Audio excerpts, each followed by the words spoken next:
السلام عليكم ورحمة الله وبركاته. وعليكم السلام. نحمده ونصلي على رسوله الكريم. أما بعد فأعوذ بالله من الشيطان الرجيم. بسم الله الرحمن الرحيم. ومن يؤت الحكمة فقد أوتي خيرا كثيرا وما يذكر إلا أولو الألباب.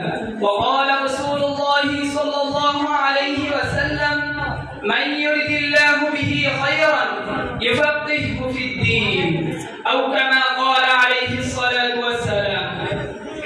অধ্যকার মাদ্রাসা দোকার হেরা international কর্তৃক আয়োজিত আজকের বক্তৃতা প্রতিযোগিতা অনুষ্ঠানের সম্মানিত সভাপতি, বিজ্ঞ বিচারক মণ্ডলী, সুদক্ষ পরিচালক এবং আমার সামনে উপস্থিত বাংলার দূর দূরান্ত থেকে আগত আইন বিভাগের ছাত্র ভাইরা, সবাইকে আমার অন্তরের অন্তঃস্থল থেকে মোবারকবাদ।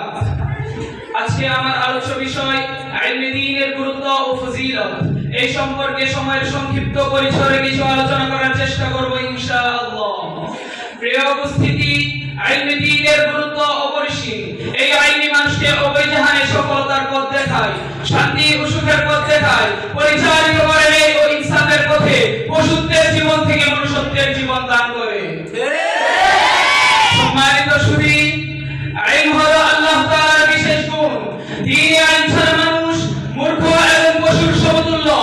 যাকে দ্বীনে আইন দান করা হয়েছে তাকে সর্বোত্তম নিয়ামত দান করা হয়েছে। পবিত্র কুরআনুল কারীমে ইরশাদ করেন: ওয়া মান ইউতাল হিকমাতা ফাকাদ উতিয়া খায়রান কাসীরা ওয়া মা ইয়াযাক্কারু ইল্লা উলুল আলবাব। প্রিয় উপস্থিতি, শরীক আইন কার মধ্যে থাকলে সে কখনো পথভ্রষ্ট হতে পারে না, অন্যায়ের পথে চলতে পারে না, অন্যায় কাজ করতে পারে না, গুমরাহের দিকে যেতে পারে না, আল্লাহ তাআলার নাফরমানি করতে পারে না, মানুষকে কষ্ট দিতে পারে না, অন্যের হক মেরে খেতে পারে না। প্রিয় উপস্থিতি, আইন হলো জ্ঞানী আর মূর্খের মধ্যে পার্থক্য করার একটি মাধ্যম। দ্বীনে আইন কার মধ্যে থাকলে সে কখনো পথভ্রষ্ট হতে পারে না, জ্ঞানী আর মূর্খ কখনো এক সমান হতে পারে না। এই জন্য আল্লাহ তাআলা পবিত্র কুরআনুল কারীমে ইরশাদ করেন: কুল হাল ইয়াস্তাবিল্লাযীনা ইয়ালামুনা ওয়াল্লাযীনা লা ইয়ালামুন ইন্নামা ইয়াতাযাক্কারু উলুল আলবাব। প্রিয় ছাত্র ভাইরা, আল্লাহ তাআলা যাকে ইলমের মতো মহাদৌলত দান করেছেন তার উচিত সর্বদা আল্লাহ তাআলার শুকরিয়া আদায় করা এবং বেশি বেশি আল্লাহ তাআলার কাছে শুকরিয়া আদায় করা, যেন আল্লাহ তাআলা আমাদের ইলমের কোনো প্রকার খেয়াল না হয়। সেই জন্য শেখ খুদা আলী রাদিয়াল্লাহু তাআলা আনহু বলেন: রাদিনা বিসমাতাল জাব্বারি ফিনা লানা ইলমুন ওয়া লিল আবাই মালু ফা ইন্নাল মালা ইয়াফনা আন করিবিন ওয়া ইন্নাল ইলমা ইয়াবকা লা ইউজালু।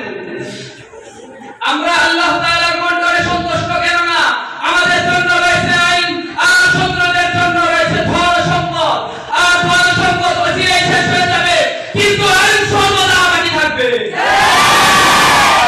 প্রিয় উপস্থিতি, ইলমে দ্বীন শিক্ষা করা প্রত্যেক মুসলমান নরনারীর উপর ফরজ করা হয়েছে।